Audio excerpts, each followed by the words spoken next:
woman. She might even be a slave who has a difficult life. Poor women usually were slaves for rich families.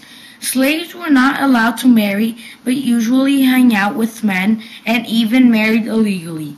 But sometimes they knew they were going to be separated because slaves sold to rich people to plant their farms.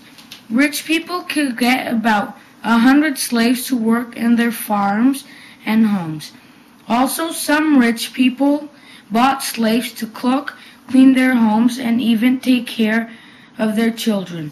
Sometimes slaves were even named numbers.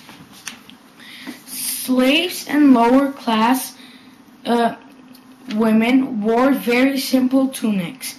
They covered their heads and usually wore no makeup nor jewelry. This is a Roman rich woman. She's using a chiton, a modern, nice and respectful clothing that only the rich use. She is also wearing jewelry, makeup, and has her hair well done. Her husband is the head of the family and has lots of slaves. The rich women usually copy their dresses from the empresses. If a woman gets mad with her husband can divorce her, but she can't divorce him.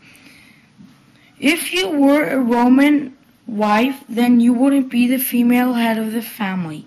Your husband's mom would be.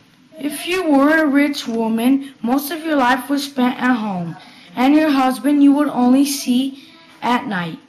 If you were a rich woman, you would also have busy nights, going to parties and having fun with your husband or friends if your husband would and friends. If your husband would have died, you couldn't use jewelry or go to parties for 1 year.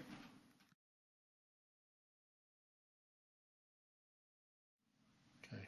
If a man and a woman were to get married, the bride would organize a whole wedding, and the bride's part of the family was expected to give a dowry to her husband's part of the family. After the wedding, there would be a big banquet all day. A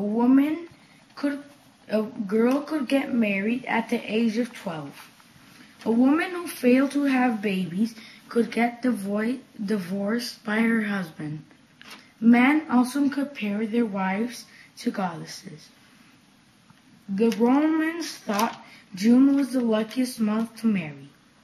Any woman who got married or was married used a special dress called a stola, a sleeveless dress only worn by the married women, often worn over her stola and draped around her body is a palla.